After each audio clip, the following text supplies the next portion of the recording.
আমি টিয়া বলছি। বন্ধুরা, আশা করি সকলেই ভালো আছো। বন্ধুরা, আপন মা ছেলের আজকের ঘটনাটি সম্পূর্ণ শুনলে তোমাদের ওটা আর স্থির থাকবে না। তখন আমার 21 বছর বয়স। দিল্লিতে পড়ি। বাবা মারা যাওয়ার পর মা চলে এসেছিল আমার সঙ্গে থাকার জন্য। আমরা একটি ছোট দুখানা ঘরের বাড়ি ভাড়া করে থাকতাম। মার তখন কতই বা বয়স, 45 হবে। আমার দাদা কলকাতায় চাকরি করে, আর বোন সেখানেই পড়াশোনা করে। আমার পড়াশোনায় সুবিধে হবে বাড়িতে কেউ রান্নাবান্না করে দিলে, তাই মা আমার সঙ্গেই থাকা মনস্থ করেছিল। মার তখন ভরা জোয়ার, গায়ের রং ফর্সা, এমনিতে ছোটখাটো, তবে সুন্দর করে সাজলে লিপস্টিক লাগালে লোকজন ঘুরে তাকানোর মতো চেহারা। বিশেষ করে স্নান করে বেরিয়ে আসার সময় যখন চুল ঝাড়ত, তখন দারুণ লাগত। মায়ের দিকে তাকিয়ে আমার চোখ থমকে যেত। চোখ সরিয়ে নিতাম মা কিছু বোঝার আগে। মা এমনিতে পড়তে ভালোবাসে, দিল্লির গরমে তো বটেই। আর শাড়ির মধ্য দিয়ে যখন মায়ের উঁচু হয়ে ওঠা দেখতে পেতাম, তখন আমার ভেতরটা ধক করে উঠত। স্লিভলেস হলেও খুব একটা ডিপ কাট নয়, আর ঢাকা থাকত, শুধু দিকে অনেকটা অংশ খোলা আর নিচে অনেকখানি অংশ দেখা যেত। দিল্লির বাড়িতে শোবার ঘরে মাই শুত, আমি বাইরের ঘরে একটা চৌকিতে শুতাম। মাকে ওইরকম দেখার পর আমার ফুলে উঠত। বাইরের ঘরে প্রাইভেসি ছিল না বলে তখন বাথরুমে চলে যেতাম, বার করে তারপর শান্তি চোখ বুজে মাকে ভাবার চেষ্টা করতাম। বাইরে থেকে দেখে যতটুকু কল্পনা করা যায়, ও দুটো দেখতে কেমন, সেগুলোর রং কেমন, এইসব। তারপর ভাবতাম নিচের দিকটা কেমন, ওখানে ঘন ঘাস পাতার মধ্যে মায়ের কথা ভাবতে ভাবতেই আমার বের হয়ে যেত। কিন্তু বাইরে আসার পর আবার যখন মাকে দেখতাম, তখন আবার ফুলে উঠত আমার। সব সময় দাঁড়িয়ে থাকত আমার চোখের সামনে ঘুরত মায়ের ছবি। আমি সুমনা, দীপুর মা। দীপুর পড়াশোনার সুবিধে হবে বলে আমি ওর সঙ্গে দিল্লিতে থাকি। শুধু সেই জন্য নয়, দীপুকে আমার অন্য একটি কারণে পছন্দ। সে ওর দাদার মতো মোটা থলথলে নয়, বেশ ফিট চেহারা, ব্যায়াম করে, এক্সারসাইজ করে, কোকটা লোম। 21 বছরের দীপুকে দেখে আমার মনে হতো একজন সত্যিকারের পুরুষ মানুষ দেখছি।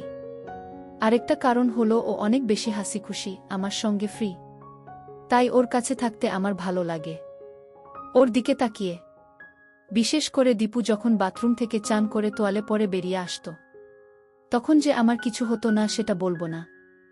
আমার কোনোদিন আর কোনো মর্দের সঙ্গে সুযোগ হবে না, এটা ধরেই নিয়েছিলাম। কিন্তু মাঝে মাঝে ইচ্ছে করত দীপু আমার হাত দিক। এক এক সময় স্বপ্ন দেখেছি দীপু আমাকে ওর হাত দিয়ে আমার দুটো শেষ করে দিচ্ছে। কিন্তু পরক্ষণেই ভেবেছি সেটা কখনো সম্ভব নয়। তবে নিজের লুকিয়ে রাখার চেষ্টাও করিনি, তাই বলে সালোয়ার কামিজের বদলে শাড়ি পরতাম। সালোয়ার কামিজে একটা সুবিধে হলো ওড়না না পড়লেও হয় বাড়িতে, আর তখন বাহার দেখানো যায়।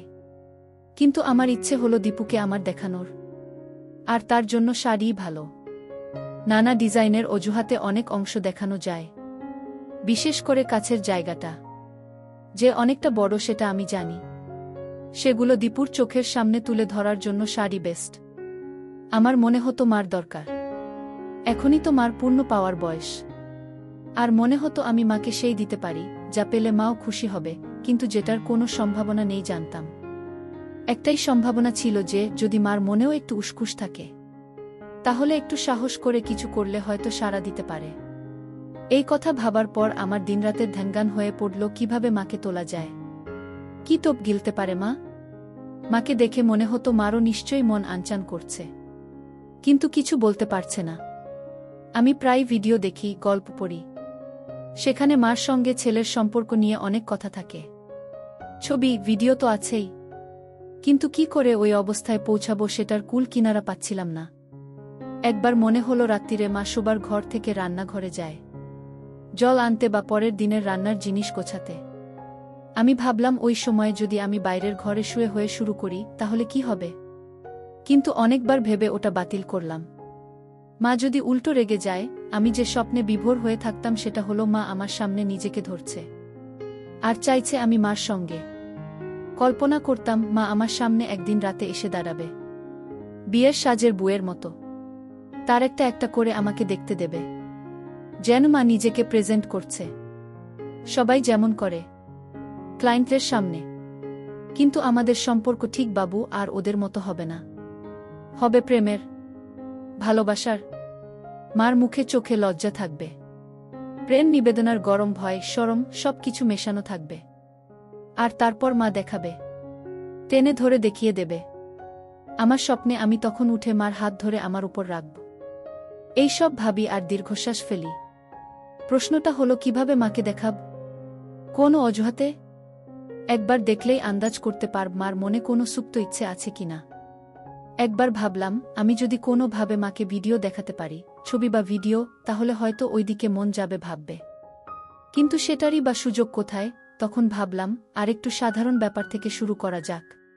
একেবারে ভিডিওতে না গিয়ে যদি গোছের কিছু দেখাই, তাহলে মা কিছু টের পাবে না। আর আজকাল তো সেগুলোর কোনো অভাব নেই। প্রথমে একটু দাম দিয়ে হলেও ফ্যাশন ম্যাগাজিন রাখতে শুরু করলাম, যাতে কম মহিলার ছবি দেখে মায়ের মনে সুপ্ত বাসনা জেগে ওঠে। বিভিন্ন ডিজাইনের পাতাগুলো যে মা দেখছে সেটা লক্ষ্য করেছিলাম। একদিন সেরকম একটি ছবির দিকে তাকিয়ে থাকার সময় আমি বললাম, এই রকম একটা বানিয়ে নাও না তুমি। কথাটা শুনে অবাক হয়ে তাকিয়েছিল মা। এই প্রথম আমার মুখে কথা শুনে। আমি বললাম, তোমাকে ভালো দেখাবে। ছবিটা কাছে টেনে নিয়ে দেখলাম ছবি, কিন্তু অংশটা বেশ কিছু কাটা, আর দিকটাও লোকাট। আমি বললাম, তোমার পড়তে ইচ্ছে করছে। দীপু ওই ম্যাগাজিনগুলো আনতে শুরু করায় আমি খুব খুশি হয়েছিলাম। হয়তো দীপুও আমার দেখতে চায়, কাছে আসতে চায়, একটা অজুহাত খুঁজছে এমন মনে হয়েছিল। আমি দীপুর সামনে বসেই পাতাগুলো ওল্টাতাম যাতে ওর নজরে পড়ে।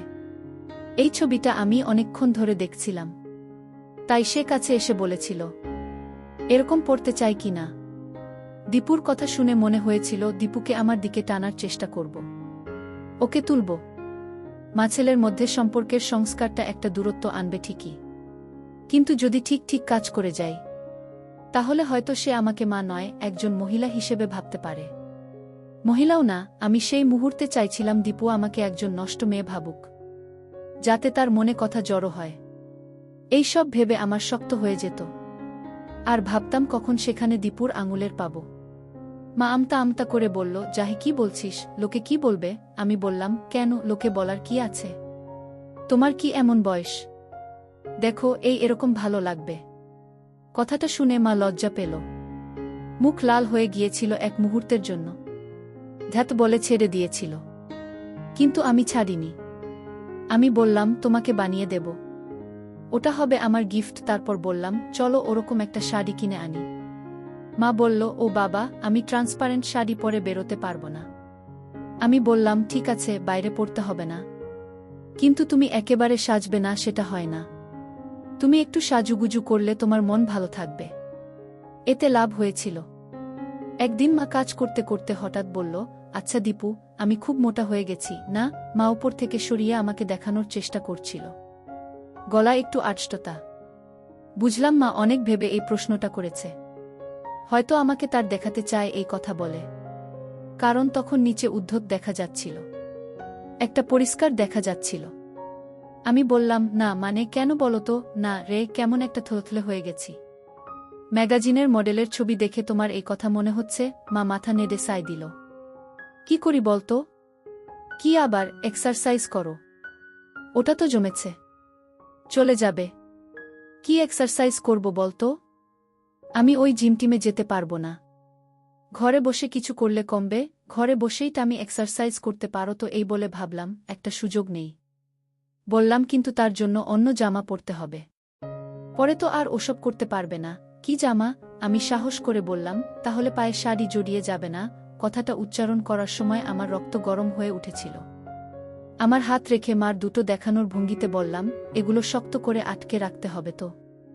মার বোধহয় কথা মনে ধরেছিল, কাছে এসে বলল, কোথায় কিনি বলতো? আমি বললাম, এগুলো তো অনলাইনেই পাওয়া যায়, এখান থেকেই অর্ডার করে দিচ্ছি। বলে ল্যাপটপটা কাছে আনলাম, পাশে বসার ইঙ্গিত করে বললাম, এখুনি করে দিচ্ছি। মা যেন লজ্জা পেল একটু, বলল, না না, আমি নিজে কিনে নেব। কিন্তু কোনো দোকানে পাবো রে? দূর, কোথায় খুঁজতে যাবে?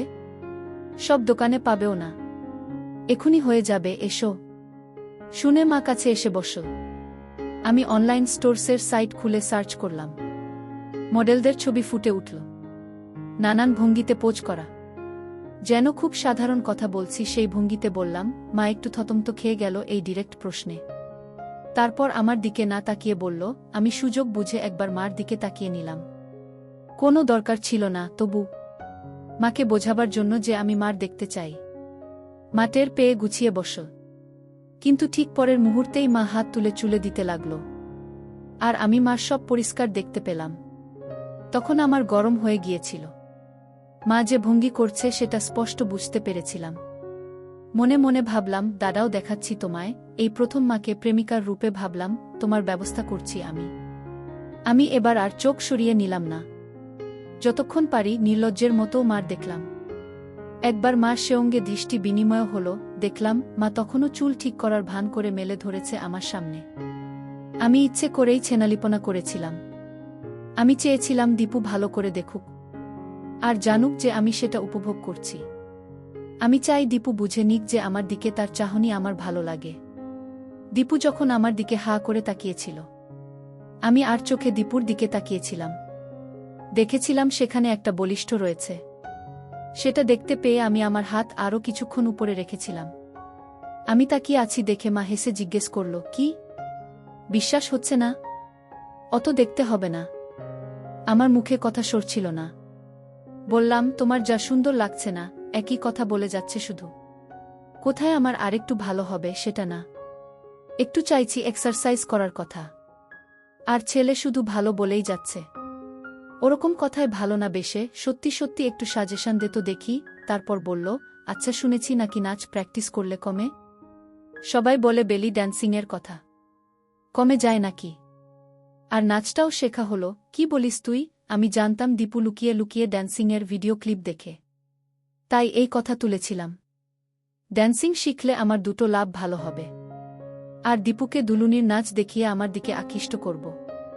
কোনো মেয়ে যদি নিয়ে কম কাপড় পরে ড্যান্সিং করে দেখায়, তাহলে যে কোনো পুরুষ ঘায়েল হতে বাধ্য। এর মতো নাচ পৃথিবীতে নেই।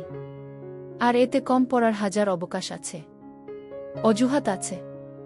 এমনকি আমি তো কল্পনাও করেছি এক সময় ড্যান্সিংয়ের নাচ দেখাতে দেখাতে দীপুর সামনে একটা একটা করে করে দেখাবো। একসেট হয়ে নাচব। তখন কি আর আমাকে ছাড়া ওর আর কোনো গতান্তর থাকবে? আমি তো মনে মনে কস্টিউমগুলোও ভেবে রেখেছি। পায়ের দিকটা স্লিট করা থাকবে যাতে দেখা যায়। আর দিকটা যত হয় তত ভালো। আমার কত দিনের ইচ্ছে একের পর এক দীপুর সামনে নিজেকে দিই। কেমন মনে হয় এটা হলেই আমি ধন্য হব। আমার তখন শুধু একটা ধ্যানগান, কিভাবে দীপুর সামনে হব। আর দীপু আমাকে ইচ্ছে মতো ওর শক্তসমর্থ কাছে আত্মসমর্পণ করাটাই আমার হয়ে দাঁড়িয়েছিল তখন। কিন্তু তার আগে ওকে একটু তাতিয়ে তুলতে চাই, যাতে আমি যখন ওর সামনে নিজেকে ধরব সে যেন ঠিকমতো রেসপন্ড করে। এ দেখি মেঘনা চাইতে জল। আমি কোথায় মাকে ড্যান্সারের রূপে ভেবে মারি। আর এদিকে মা নিজেই প্রস্তাব দিচ্ছে ড্যান্সিং করবে। না, মার তাড়না এবার টের পাচ্ছি। কিন্তু আমিও এত সহজে কাবু হব না। ব্যাপারটাকে আরও এগিয়ে নিয়ে যাওয়া যায় কি না দেখা যাক, আমি ভাবলাম। বললাম, এটা তো খুব ভালো আইডিয়া। আমিও শুনেছি, কিন্তু কোথায় শিখবে? এই কাছেই একজন শেখায়। আমি কথা বলেছি, আমার একটা কিছু শেখা হবে, এক্সারসাইজও হবে। কিন্তু এত ভাবছ কেন?